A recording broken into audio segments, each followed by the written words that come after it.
A sus 48 años, Elaine Porter llevaba una existencia meticulosamente organizada. Vivía sola en una casa modesta al norte de Fort Worth, en un vecindario silencioso donde las luces se apagaban temprano y los autos rara vez pasaban, más de una vez por hora.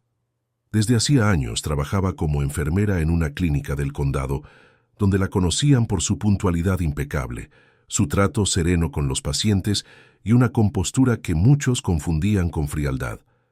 Pero esa frialdad era una cáscara. Elaine vivía entre la prudencia y la costumbre, refugiada en una rutina que la protegía del vértigo del cambio. Tras un divorcio discreto y la pérdida de sus padres, sus días se deslizaban en una secuencia de turnos laborales y tardes solitarias en casa, frente a un televisor silenciado o con un libro que rara vez terminaba. Hablaba con pocas personas. Su hermana menor, Samantha, era su único contacto regular. Se llamaban una vez por semana, casi siempre los domingos. En esas llamadas hablaban poco del pasado y casi nunca del futuro. Elaine evitaba hablar de hombres o de relaciones. Había aprendido a contener su necesidad de compañía, convencida de que las emociones intensas eran la antesala de las heridas profundas. Sin embargo, a inicios de marzo, Elaine hizo algo inusual. Creó un perfil en una red social. Fue un impulso repentino, nacido de una noche larga y de una sensación de vacío que ya no podía ignorar. No buscaba nada concreto, solo algo que interrumpiera la monotonía. A los pocos días, un hombre llamado Thomas Ford le escribió. Decía ser estadounidense como ella, pero vivía en Singapur. Afirmaba trabajar en inversiones privadas y estar de paso entre proyectos. Sus fotos mostraban playas luminosas, cenas con velas, relojes caros. Pero lo que más sorprendió a Elaine no fue su apariencia, sino su tono. Cálido, atento, persuasivo sin resultar invasivo. Pronto los mensajes se volvieron diarios, luego casi constantes. Thomas le preguntaba por su trabajo, por su infancia, por su forma de ver el mundo. Le mandaba grabaciones de voz, pequeños videos en los que aparecía riendo junto a paisajes exóticos. Le decía que su voz le parecía reconfortante, que le inspiraba confianza. Y un día, sin rodeos, le propuso que viajara a verlo. Dijo que podía ayudarla con el hospedaje, que Singapur era seguro, que no tenía por qué preocuparse. Elaine dudó, por supuesto. No era de tomar riesgos, y menos aún viajes intercontinentales. Pero algo dentro de ella, quizá una parte olvidada, de sí misma dijo que sí. Solicitó 2 semanas de vacaciones. Compró el boleto con sus ahorros y preparó su salida con una precisión que rozaba lo clínico. Samantha notó su entusiasmo, pero también su vulnerabilidad. Trató de advertirle sin herirla. Elaine le prometió que llamaría apenas aterrizara. El 6 de abril abordó el vuelo con destino a Singapur. Desde entonces no volvió a comunicarse. Las primeras 24 horas después del vuelo transcurrieron sin incidentes visibles. Samantha, aunque ansiosa, intentaba mantener la calma. Sabía que los vuelos largos agotaban a su hermana y pensó que Elaine simplemente estaría descansando. Revisó su teléfono varias veces, convencida de que en cualquier momento llegaría un mensaje, una foto del hotel, una nota breve confirmando que todo estaba bien. Pero ese mensaje nunca llegó. Al segundo día, el silencio empezó a adquirir otro tono. Elaine no solo no escribía, sino que no se conectaba a la red social, no respondía llamadas, ni siquiera aparecía activa en sus cuentas bancarias compartidas. La ausencia comenzó a sentirse como algo más que simple desconexión. El tercer día, Samantha dejó de contener su preocupación. Se sentó con su ordenador y revisó de nuevo cada fragmento de conversación que Elaine le había reenviado durante las semanas previas. Observó con nuevos ojos los mensajes de Thomas Ford.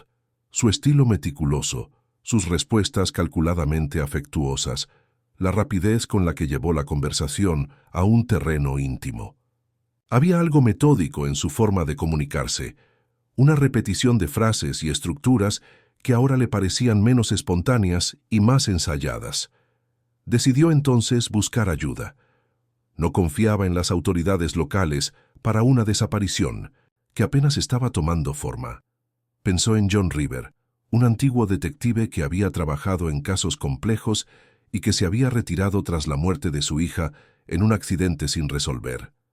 Samantha sabía que él había dejado la fuerza, pero también sabía que aún mantenía contactos y recursos. John escuchó con atención el resumen del caso. Pidió los datos de Thomas y comenzó a rastrear lo que pudo. El número de teléfono que Thomas usaba estaba registrado en Virginia, pero la mayoría de sus movimientos digitales, ubicaciones de conexión, fotos subidas, correos electrónicos, apuntaban a la región del sudeste asiático. Las contradicciones eran notorias. Apenas Samantha comenzó a hacer preguntas, el perfil de Thomas fue eliminado. Sus contactos desaparecieron de la red, sus fotos fueron retiradas. Incluso las copias en caché comenzaron a borrarse. Para John, aquello no era una simple coincidencia. La desaparición total del rastro virtual justo después de la llegada de Elaine al aeropuerto de Changi era un signo claro de premeditación. John contactó con un enlace que aún conservaba dentro de la policía de Singapur. Pidió que verificaran la llegada de Elaine, su entrada en el país, registros hoteleros. La respuesta fue escueta.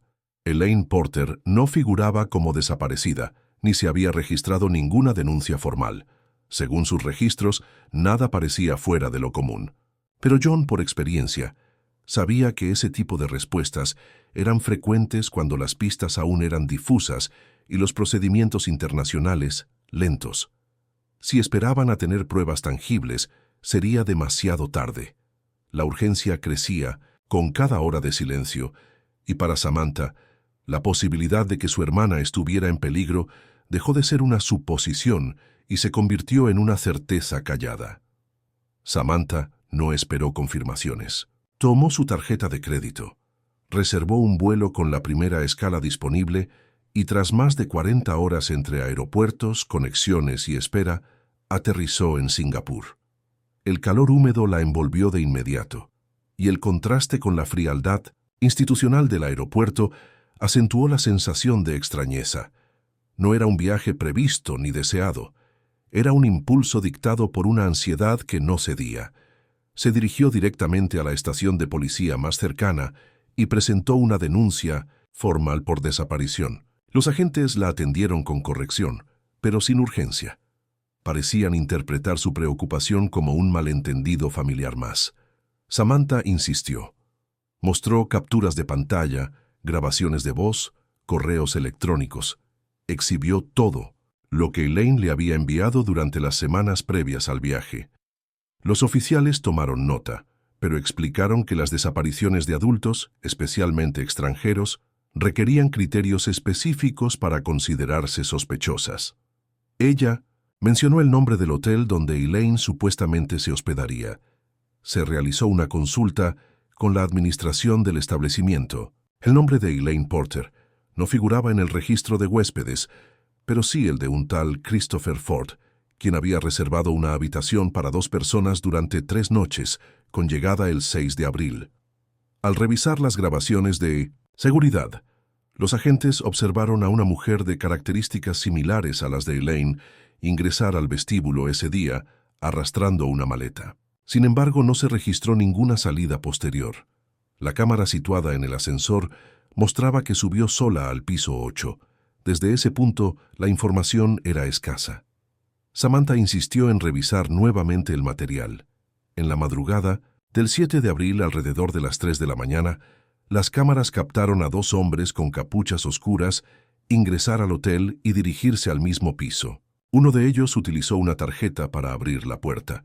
No hubo imágenes del interior de la habitación ni del pasillo en sentido contrario. De manera inexplicable, la secuencia de vigilancia finalizaba abruptamente.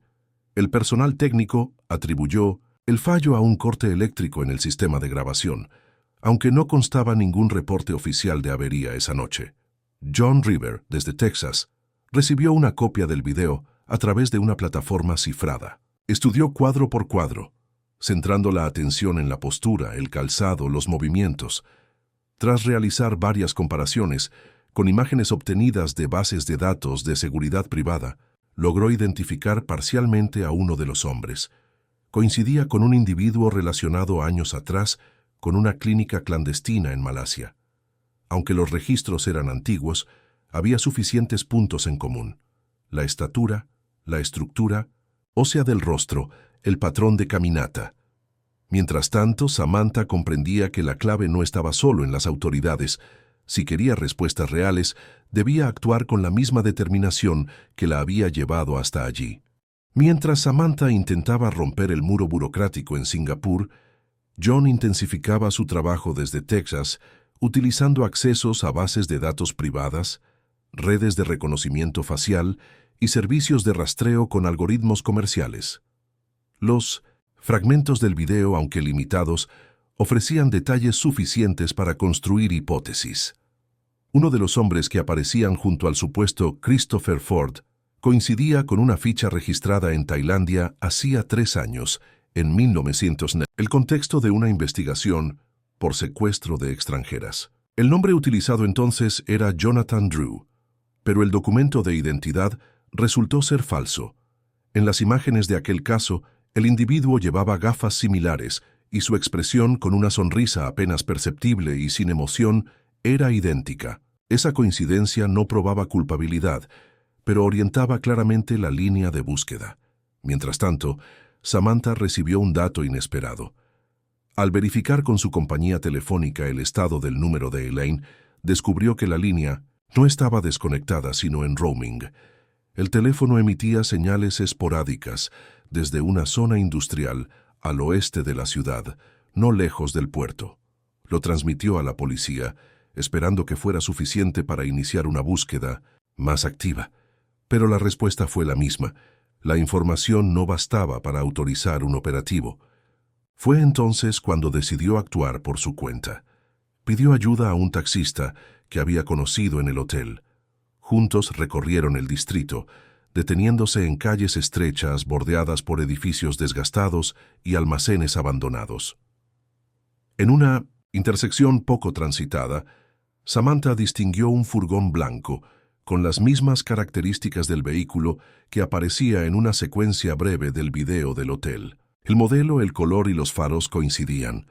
Decidió no acercarse, tomó fotos y envió la ubicación a John, quien instó a documentar cada detalle sin intervenir. Samantha contactó a la policía local desde el lugar y compartió coordenadas precisas. Mientras esperaba, observó a la distancia. Pasaron unos 15 minutos. Entonces un hombre desconocido emergió del callejón contiguo y se dirigió hacia el vehículo. Su andar era pausado, los movimientos medidos, como si estuviera evaluando el entorno. Llevaba una gorra oscura y vestía una chaqueta sin distintivos. Al notar la presencia de Samantha, desvió la mirada brevemente, pero no cambió el rumbo ni aceleró el paso. Llegó al furgón, se detuvo a pocos segundos y luego se alejó por la misma calle por la que había llegado. No entró al vehículo, simplemente desapareció entre las sombras del almacén. Minutos después, el furgón ya no estaba. Samantha no escuchó el motor encenderse. Cuando volvió a mirar, había desaparecido como si nunca hubiera estado allí. La policía llegó tarde. Recorrieron la zona sin resultados. No hubo testigos, no había cámaras activas. Fue un momento breve, pero suficiente para confirmar que alguien estaba al tanto de sus movimientos. Para Samantha, aquella noche marcó el tránsito de la preocupación al miedo racional. Ya no se trataba solo de una búsqueda, sino de un juego silencioso donde cada paso podía ser observado. Ante la insistencia de John y las coordenadas precisas proporcionadas por Samantha, la policía de Singapur accedió a realizar una inspección detallada del polígono industrial situado cerca del puerto. Las patrullas se desplegaron al anochecer, discretamente, evitando alertar a posibles ocupantes. En particular, un almacén sin rótulos, de estructura metálica y aspecto abandonado, había llamado la atención de los vecinos. Varios informaron haber escuchado ruidos extraños durante la noche, motores en marcha y conversaciones en lenguas que no lograban identificar. No había actividad comercial registrada en esa dirección, ni propietarios identificables en los registros recientes. 4 oficiales, entre ellos una agente que hablaba Hakka, accedieron al edificio a través de una entrada lateral corroída por el salitre. El interior estaba sumido en la penumbra. Al principio parecía vacío, un espacio amplio sin maquinaria visible, con paredes desnudas y ventanas selladas. Sin embargo, al iluminar los rincones con linternas, descubrieron elementos que no correspondían a un uso comercial ordinario. Había camillas metálicas mal apiladas, recipientes de vidrio, una mesa con instrumentos médicos oxidados y restos de materiales descartables. Una caja de cartón abierta contenía jeringas usadas y frascos rotulados en varios idiomas. En una esquina, parcialmente oculta bajo una lona, se encontraba una pequeña nevera portátil conectada a una batería externa. Aunque no contenía muestras biológicas, el conjunto sugería una actividad médica no autorizada. En un cubo de basura improvisado, uno de los agentes halló una caja de medicamentos vacía. El nombre del paciente estaba impreso con claridad: E. Porter. El fármaco era un hipnótico de uso restringido, prescrito solo bajo vigilancia clínica. La fecha del envase coincidía con el día posterior a la llegada de Elaine a Singapur. El hallazgo, aunque no era una prueba concluyente de su presencia física en el almacén, vinculaba directamente su nombre con ese lugar. La escena indicaba una salida precipitada. Había restos de comida sobre una bandeja metálica, luces encendidas en una sala anexa y huellas recientes sobre el polvo del suelo, marcando desplazamientos irregulares. Las autoridades documentaron cada detalle con fotografías y retiraron los elementos con posible valor forense. Aún así, el operativo no generó una reacción oficial inmediata. No se emitió comunicado, no se activó ninguna alerta transnacional. La estructura fue sellada y el caso archivado provisionalmente por falta de víctimas confirmadas. John, frustrado por la pasividad, exigió el envío de los informes y fotografías. En su experiencia, esa lentitud institucional era habitual, cuando los indicios resultaban inquietantes, pero aún no configuraban delito probado. Estaba convencido de que aquel almacén era un punto intermedio en una cadena más compleja. Inició un análisis cruzado entre el medicamento hallado y los registros de farmacias en la región. Sabía que en contextos como ese, el rastro más simple, una caja, un número de serie, una orden de compra, podía convertirse en la llave para desmantelar una estructura mucho más extensa y organizada de lo que hasta entonces se imaginaban. 3 días después de la inspección del almacén, John logró rastrear el lote del medicamento hallado entre los residuos. Uno de los pedidos vinculados había sido tramitado por una clínica registrada bajo un nombre ficticio en la región de Riau, en Indonesia, más precisamente en la isla de Batam, un lugar conocido por su tránsito irregular y sus zonas residenciales opacas. Según los registros de aduanas, la clínica figuraba como importadora de equipo médico, aunque en realidad no figuraba en ninguna lista oficial de sanidad. El nombre del solicitante principal, cruzado con bases de datos internacionales, correspondía a un médico deshabilitado por prácticas irregulares en Bangkok. El dato era suficiente para que John solicitara a Samantha viajar con urgencia a Batam, esta vez acompañada por un enlace de la policía local. El trayecto fue breve, pero emocionalmente desgastante. Samantha se desplazó en silencio, concentrada en las imágenes que había visto, en los objetos que vinculaban de forma indirecta a su hermana con un espacio cada vez más siniestro. Al llegar, se alojaron en un pequeño hostal y establecieron contacto con un grupo reducido de agentes dispuesto a colaborar. La dirección proporcionada conducía a una villa de 2 pisos con fachada discreta, ventanales oscurecidos y una entrada custodiada por rejas electrónicas. El vecindario, mayormente residencial, no mostraba signos de actividad fuera de lo común, pero varios residentes afirmaron, en voz baja, que allí entraban vehículos con cristales polarizados a distintas horas del día, especialmente durante la noche. Algunos recordaban haber visto llegar camionetas con distintivos hospitalarios que nunca permanecían más de 1 hora. La operación se preparó con sigilo. 4 vehículos policiales sin marcas oficiales se posicionaron en las inmediaciones. La intervención fue programada para la madrugada, momento en el que, según las observaciones de los últimos días, cesaba el tránsito y la vigilancia era más laxa. A las 02:43 horas, los equipos accedieron por 2 puntos: la entrada principal y una salida lateral que daba a un garaje subterráneo. Dentro de la vivienda, los primeros pisos estaban vacíos o cuidadosamente acondicionados para simular normalidad. Sin embargo, un acceso oculto en la cocina llevaba a un sótano dividido en 2 niveles, separados por una puerta blindada. En el nivel inferior, 3 personas fueron encontradas en condiciones de extrema debilidad. 2 mujeres, una de ellas identificada como Elaine Porter, y un hombre de mediana edad. Todos presentaban signos de deshidratación severa, deterioro físico y respuestas lentas a estímulos. Elaine no podía hablar. Sus ojos permanecían abiertos, pero sin foco. Reconocía a Samantha, aunque no podía emitir palabra alguna. La extracción se realizó con cautela. El equipo médico los estabilizó durante el trayecto. Samantha no soltó la mano de su hermana ni por un segundo. Aunque ninguna pregunta fue formulada, ambas sabían que lo esencial en ese instante no era entender, sino simplemente sobrevivir a lo encontrado. Una de las mujeres rescatadas del sótano no sobrevivió al trayecto hacia el hospital. El equipo médico intentó estabilizarla durante el traslado, pero su cuerpo no respondió. Tenía el rostro marcado por la fatiga extrema y los brazos perforados por múltiples extracciones recientes. El informe forense, emitido 48 horas después, fue concluyente. La causa de muerte fue atribuida a complicaciones severas derivadas de procedimientos médicos no autorizados. La víctima, al igual que Elaine, presentaba un tipo sanguíneo poco común, o RH negativo, lo que sugería que había sido seleccionada específicamente por esa condición. La policía local, hasta entonces reacia a calificar el caso como criminal organizado, comprendió que estaban ante un acto que excedía cualquier práctica médica ilegal. La muerte establecía un nuevo parámetro. Ya no se trataba de desapariciones ni de retenciones ilícitas, sino de un homicidio con patrones deliberados. Este hecho cambió la orientación de la investigación.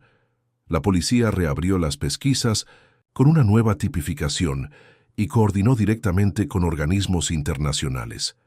El hallazgo de las 3 víctimas y las condiciones en las que fueron encontradas indicaban la existencia de un esquema estructurado, posiblemente transnacional, basado en la extracción de sangre de personas previamente seleccionadas por características fisiológicas específicas. Elaine, aunque aún no podía emitir declaraciones formales, fue identificada en el sistema como testigo protegida. Samantha brindó testimonio preliminar y entregó a las autoridades los documentos digitales que había reunido junto a John desde los Estados Unidos. Cada archivo, fotografía, mensaje, ubicación, adquiría ahora un peso distinto. La policía interrogó a Elaine en el hospital mediante una especialista en trauma. Aunque las respuestas eran escasas, se logró una confirmación importante. La noche de su llegada, el hombre que se presentó como Christopher Ford estuvo presente en la habitación. Elaine lo identificó como quien permitió la entrada a otros 2 individuos, sin mostrar resistencia ni sorpresa. Esa declaración, breve pero precisa, establecía una conexión directa entre Ford y la logística del secuestro. No fue un error ni un acto impulsivo, fue una entrega consciente. La reacción institucional fue inmediata. Interpol emitió una orden de captura internacional contra Ford bajo cargos de conspiración para tráfico de personas y complicidad en homicidio agravado. John, por su parte, trabajaba en establecer los vínculos financieros del esquema. Localizó transferencias electrónicas que unían a Ford con clínicas no registradas en Hong Kong, Bangkok y Kuala Lumpur. Se trataba de entidades que operaban en márgenes legales difusos, cubiertas por estructuras empresariales opacas. La muerte de la mujer anónima, registrada clínicamente como resultado de un procedimiento médico clandestino, se convirtió en el punto de quiebre que legitimó la persecución penal. Samantha, en tanto, permanecía junto a su hermana en el St. Stacy Hospital. Aunque la recuperación física avanzaba lentamente, La fragilidad emocional de Elaine era evidente. Sus gestos eran mínimos, su mirada evitaba los espejos y su voz apenas alcanzaba el susurro. Para quienes la observaban desde fuera, estaba viva. Pero para quienes la conocían, aún no había regresado. Según registros compartidos por Interpol, Christopher Ford cruzó la frontera entre Indonesia y Malasia pocas horas después del operativo en Batam. Utilizó documentación a nombre de Minoverend Carl Hoffman, un alias ya registrado en bases de datos por uso en operaciones previas en Hong Kong y Taiwán. Desde Malasia se trasladó en avión comercial hasta Macao y días más tarde abordó un vuelo con destino a Manila, desde donde se desplazó por tierra hacia el sur del archipiélago filipino. Las autoridades rastrearon su señal hasta un barrio periférico de Davao, pero cuando el equipo llegó al lugar indicado, él ya no estaba. Un vecino lo reconoció por una fotografía distribuida en redes policiales internas, señalando que había abandonado el hospedaje menos de una hora antes de la intervención Pujon River. En contacto constante con agentes en el sudeste asiático, solicitó apoyo a un antiguo colega que operaba en Filipinas. A través de fuentes locales y movimientos bancarios detectados con herramientas de seguimiento financiero, lograron ubicarlo en las afueras de Cebú.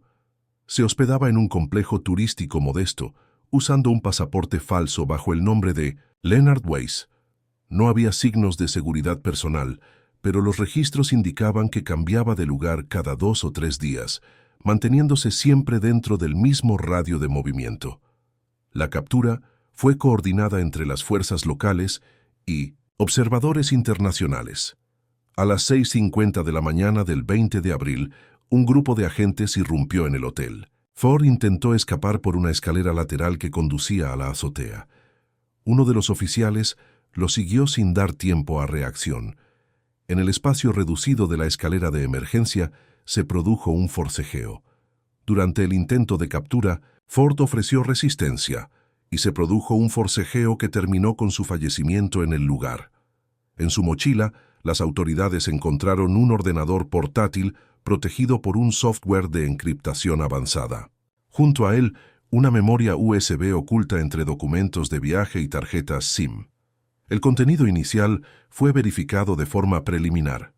Incluía listados de supuestos clientes, referencias a procedimientos médicos, nombres clave y anotaciones de rutas entre países.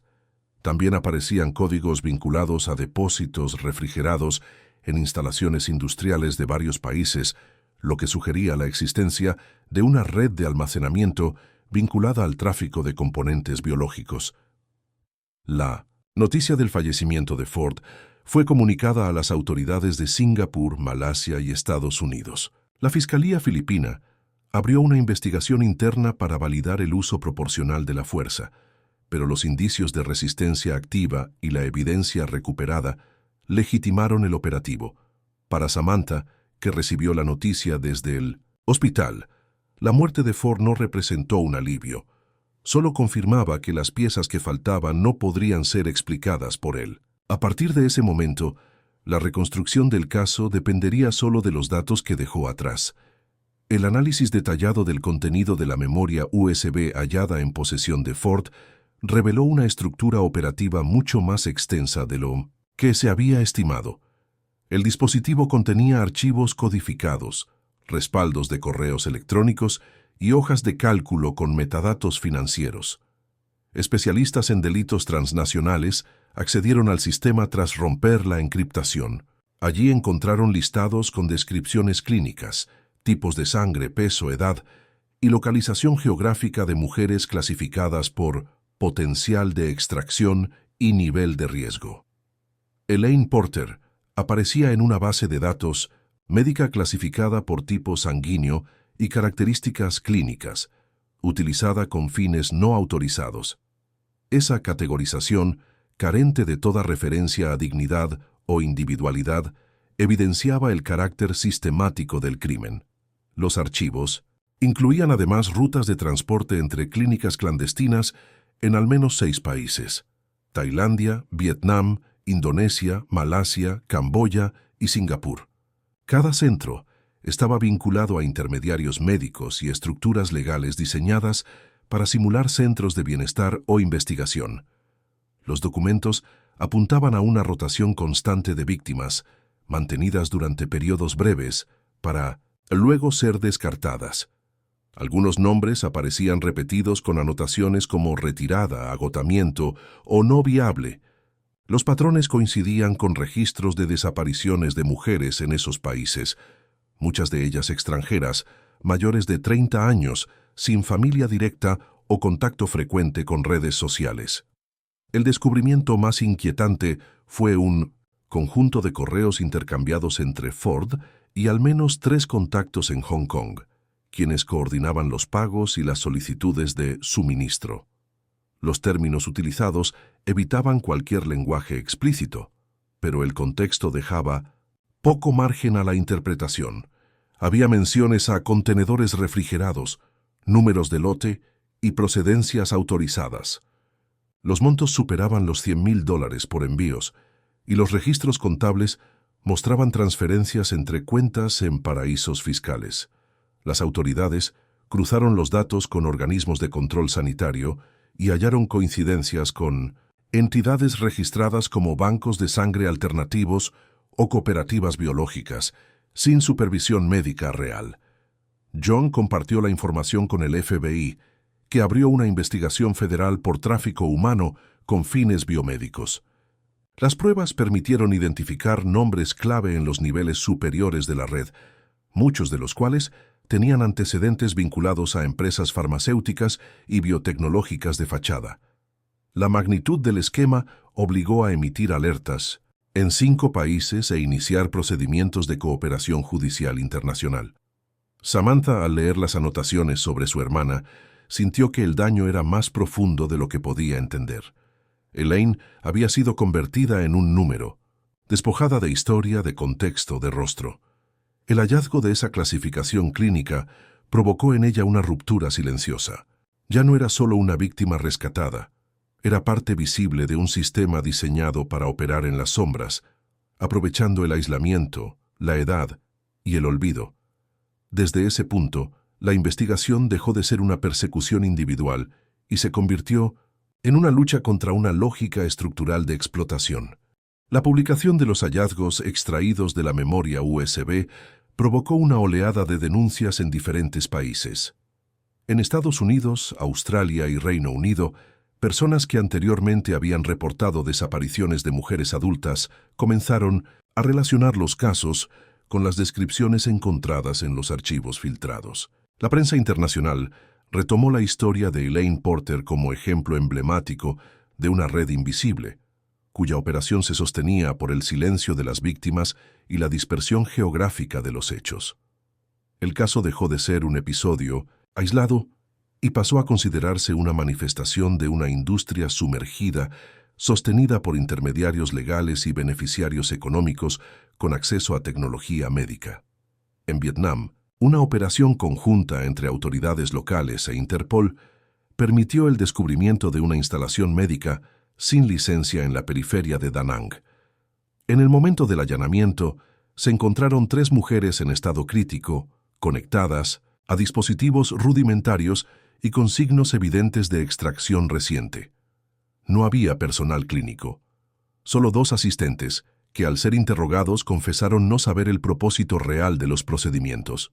Declararon haber sido contratados como personal logístico y afirmaron recibir órdenes por mensajería encriptada.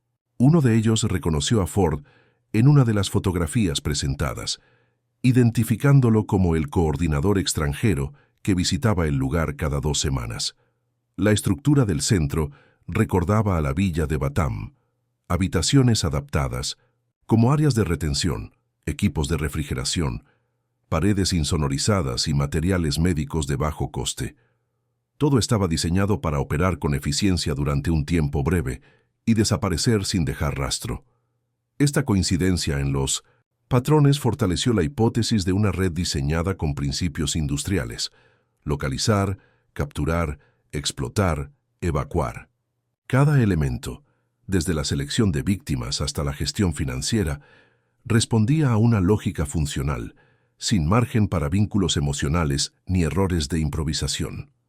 John River fue invitado a declarar ante una comisión investigadora de la ONU sobre delitos biomédicos transnacionales. En su testimonio, calificó el caso como la industrialización de la soledad, una fórmula que sintetizaba la selección específica de personas en situación de aislamiento afectivo, social o geográfico. Explicó que el éxito de la red dependía precisamente de la invisibilidad de sus víctimas, cuya desaparición no generaba presión pública inmediata. La ausencia de relaciones estrechas, la edad avanzada o el retiro de la vida activa convertían a estas personas en blancos estratégicos.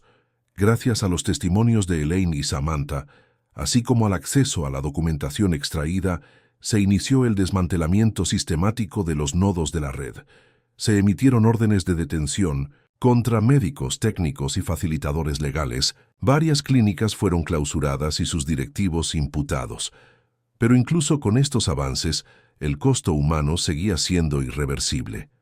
Elaine, aunque físicamente estable, no recuperaba el habla con fluidez.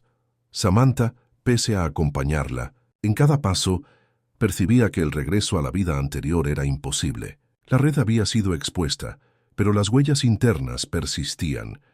Elaine Porter regresó a Fort Worth 3 semanas después del operativo en Batham. El vuelo fue coordinado por el consulado, acompañado de personal médico y una psicóloga especializada en traumas complejos. No hubo prensa en el aeropuerto ni cámaras esperándola. El regreso se mantuvo en absoluto silencio institucional, como medida de protección y respeto a su estado. Elaine no se opuso, tampoco lo pidió. Su comportamiento era mecánico, como si respondiera a estímulos sin comprender del todo su significado. La casa donde había vivido durante años seguía intacta, conservada por una vecina que regaba las plantas y retiraba el correo. Pero para Elaine, ese espacio ya no representaba refugio. Lo recorría en silencio, con pasos lentos, como si pisara un lugar ajeno. El sistema de salud local activó un protocolo de atención prolongada. Elaine fue ingresada en un programa de rehabilitación integral que combinaba terapia física, apoyo psiquiátrico y acompañamiento social. Pero los progresos fueron escasos. Aunque sus signos vitales eran estables y podía caminar sin ayuda, su estado emocional se mantenía frágil. Evitaba el contacto visual, se sobresaltaba con sonidos leves y rechazaba conversaciones largas. Durante la noche, experimentaba episodios severos de ansiedad y reacciones asociadas al trauma vivido.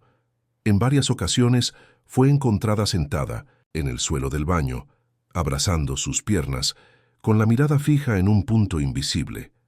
Los médicos atribuyeron estos episodios a estrés postraumático severo, agravado por el tiempo de cautiverio y la naturaleza del abuso sufrido. Samantha, que había dejado su trabajo temporalmente para estar con ella, se instaló en la habitación contigua. Mantenía una rutina de cuidado. Cocinaba comidas ligeras, le leía en voz baja y la acompañaba a las consultas. Sin embargo, el vínculo entre ambas se había modificado. Elaine no rechazaba su presencia, pero parecía no reconocerla del todo. En sus momentos de mayor desconexión, no respondía a preguntas ni reaccionaba ante gestos afectivos. Su percepción del entorno oscilaba entre la apatía y el miedo difuso. El diagnóstico clínico confirmaba un proceso de retraimiento profundo, que en algunos casos podía volverse irreversible si no se producía una respuesta emocional sostenida.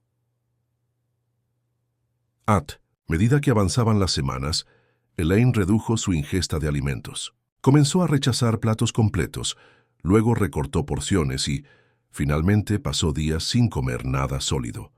La pérdida de peso fue notoria. Aunque los exámenes médicos no revelaban daños orgánicos inmediatos, los especialistas temían una forma de autoexclusión pasiva. Ya no hablaba, solo observaba. Pasaba horas frente a la ventana del comedor, mirando el mismo árbol que había visto crecer desde su juventud, pero sin reacción alguna. Los intentos de introducir nuevas rutinas o terapias alternativas fracasaron. Elaine parecía resistirse a todo estímulo, como si la vida exterior hubiera perdido sentido. Los informes de su evolución fueron enviados a los organismos internacionales que seguían el caso. Pero para los profesionales que la atendían, el problema ya no era judicial ni médico, era existencial. Elaine estaba viva pero no presente. Todo indicaba que había regresado físicamente, pero aún no encontraba la forma de volver a habitarse. El 10 de junio, Samantha entró a la habitación de su hermana a las 8 de la mañana, como hacía cada día desde que Elaine había regresado del hospital.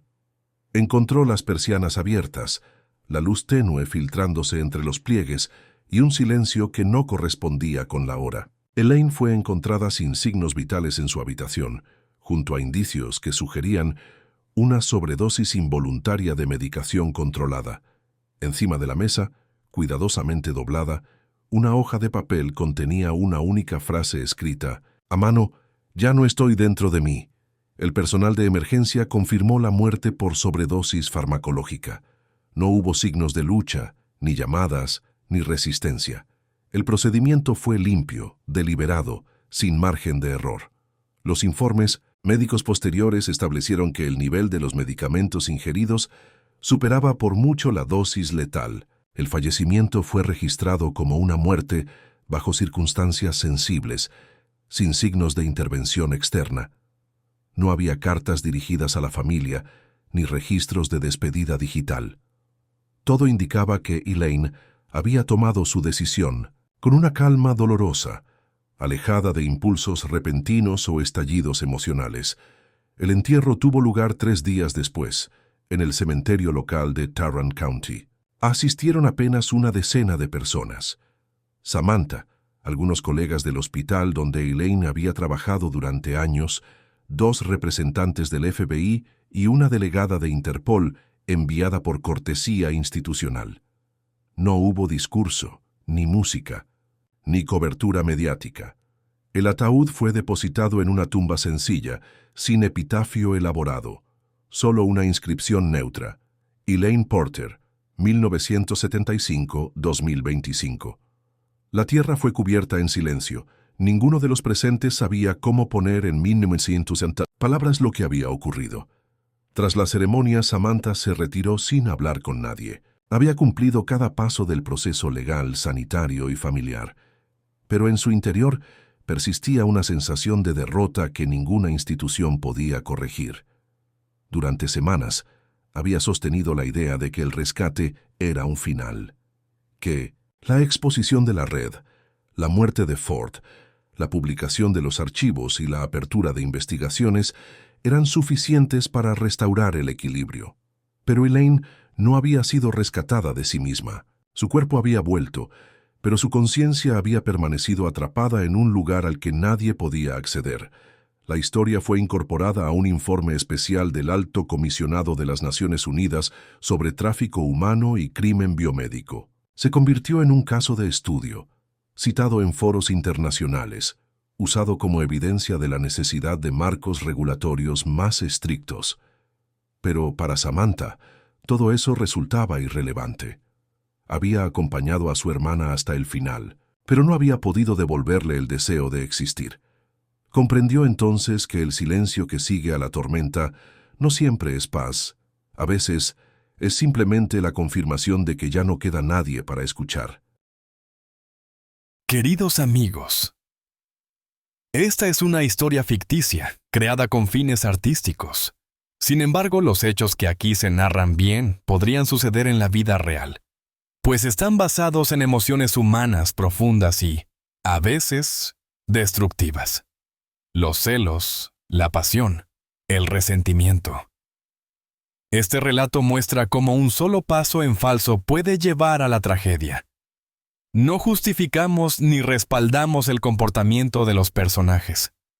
Por el contrario, esta historia condena toda forma de violencia, manipulación y crueldad. A través de sus escenas, queremos invitar a la reflexión sobre los límites personales, la confianza y el alto precio que puede tener una decisión impulsiva. Por favor, no imiten lo que han visto en este video. Todo lo mostrado es una interpretación artística. Si están enfrentando una situación de peligro o conocen a alguien que lo esté, No duden en acudir a las autoridades o servicios de ayuda. Recuerden, la ayuda real existe y no están solos. Cuídense mucho y protejan a sus seres queridos. Gracias por su atención.